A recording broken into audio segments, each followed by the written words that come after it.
तो चलिए जी आगे करते हैं आज। तो भाई मैप में जब हम एक बार ईशान कर रहे थे, आप ईशान वाली वीडियो देखना, तो हमने एक एरिया आया था साउथ चाइना सी। तो आज हमारा टॉपिक यही रहेगा कि साउथ चाइना सी डिस्प्यूट क्या है और किन कंट्रीज़ के बीच में है। देखिए हमारा इंडिया यहाँ पर है, इससे राइट में जाके यानी यहाँ पे आता है क्या, बे ऑफ बंगाल। फिर यहाँ पे हम मलक्का स्ट्रेट से गए, और ये स्ट्रेट मैंने पढ़ा चुका हूँ, अगर नहीं देखा तो लेक्चर में देख लो स्ट्रेट क्या होती है। पीछे 2 लेक्चर अपलोड किए जा चुके हैं। तो उसके बाद हम पहुँचते हैं एक इलाके में जिसको कहते हैं साउथ चाइना सी। अब इसको साउथ चाइना सी इसलिए कहते हैं क्योंकि ये चाइना के साउथ में यानी दक्षिण में लाई करता है। तो चाइना के नाम के ऊपर इसका नाम रख दिया गया साउथ चाइना सी। अब इसको एक बार देख लेते हैं कि इसके आसपास कौन सी कंट्रीज लाई करती है। देखिए भाई, एक तो चाइना हो ही गया, एक हो गया वियतनाम, एक मलेशिया। देखिए मलेशिया यहाँ भी है और मलेशिया यहाँ पर भी है। तो एक चाइना, वियतनाम, मलेशिया, फिर एक बहुत छोटी सी कंट्री है यहाँ पर ब्रुनाई। ये देखिए ये लिख रहा है ब्रुनाई। और उसके बाद एक कंट्री लाई करती है इधर, ग्रुप ऑफ आइलैंड्स है जिनको कह देते हैं फिलीपींस। आइलैंड्स क्या होते हैं, जो हर तरफ से पानी से घिरे हो, वो भूमि का भाग जो हर तरफ से पानी से घिरा उसको आइलैंड कहते हैं। तो ये मेन कंट्रीज होगी जो साउथ चाइना सी के आसपास है। तो डिस्प्यूट भी इन कंट्रीज के बीच में ही है, यानी लड़ाई भी इन कंट्रीज के बीच में है कि ये इलाका पानी का किसका है।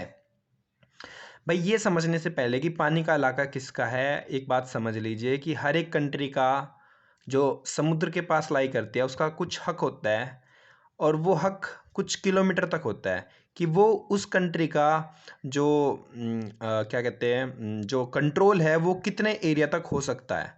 उसको यूनाइटेड नेशन, एक जो यूनाइटेड नेशन संस्था है, उसने डिफाइन कर रखा है एक लॉ के अकॉर्डिंग, एक कानून के अकॉर्डिंग, जिसका नाम है united nation convention on law of the sea, जिसको यूएन क्लोज भी कहते हैं। ठीक है, उस लॉ के अकॉर्डिंग क्या है कि हर एक कंट्री का कुछ लिमिटेड एरिया तक कंट्रोल रहेगा। जैसे इस कंट्री का इतनी दूर तक, तो वो कितनी दूर तक रहेगा उसको ही कहते हैं इकोनॉमिकली एक्सक्लूसिव जोन, यानी EEZ। समझे ये बात?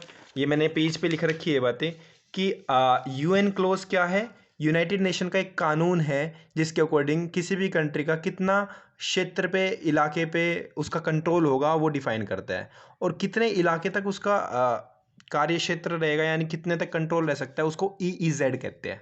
और वो कितना होता है, 200 न्यूटिकल माइल्स या 370 किलोमीटर।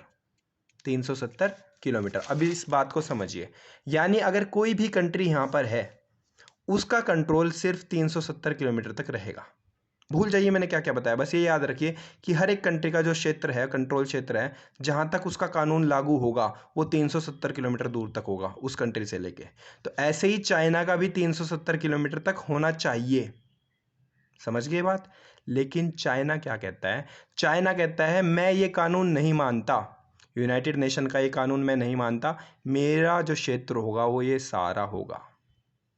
तो चाइना इस सारे क्षेत्र पे क्लेम करता है। होना कितने तक चाहिए उसका, इतनी दूरी तक, 370 किलोमीटर EEZ तक। तो ये भाई था चाइना साउथ चाइना डिस्प्यूट। क्योंकि ये कंट्रीज जिनका कार्य क्षेत्र में कुछ आइलैंड्स आती हैं यहाँ पर, उनको कब्जे में कौन ले रखा है, किसने ले रखा है, चाइना ने। कौन सी आइलैंड्स है जिसके ऊपर डिस्प्यूट है, अब एक बार ये समझ लेते हैं। देखिए एक तो आइलैंड लाई करती है यहाँ पर जिसको कहते हैं पारासल आइलैंड। ठीक है, उसका डिस्प्यूट किस किस के बीच में है। ये आइलैंड एक्चुअली में वियतनाम के पास लाई करता है, देखो 370 लगभग, लेकिन चाइना इस पे हक जमाता है। ऐसे ताइवान भी कहता है ये मेरी है। तो किस किस का डिस्प्यूट है इस पे, जो ऊपर की कंट्रीज होगी, ताइवान, चाइना और वियतनाम। अच्छा वियतनाम की बात हुई है तो मैं आपको बता दूं, वियतनाम पहले 2 कंट्रीज हुआ करता था जिनकी आपस में लड़ाई थी। एक को कहते थे नॉर्थ वियतनाम, एक को कहते थे साउथ वियतनाम, और इन दोनों को डिवाइड करती हुई एक लाइन ऐसे थी। और ये होते क्या है, इनको कहते हैं लॉन्गिट्यूड्स। ज्योग्राफी में एक टर्म्स आती है लॉन्गिट्यूड। आप अगर मैप की साइड देखो तो यहाँ पे आपको लिखा देगा 0 डिग्री, 15 डिग्री, 23.5 डिग्री। तो ऐसे ही 17 डिग्री की जो लाइन थी वो यहाँ से गुजरती थी। इन दो कंट्रीज़ को डिवाइड करती थी। तो अगर पूछा जाए नॉर्थ वियतनाम और साउथ वियतनाम को कौन डिवाइड करता था, तो उसको कहोगे 17th पैरेलल लाइन, वो यहाँ से लाई करती थी। चलो हम आइलैंड्स के ऊपर डिस्कस कर रहे थे कि पारासल के ऊपर कौन कौन क्लेम करता है।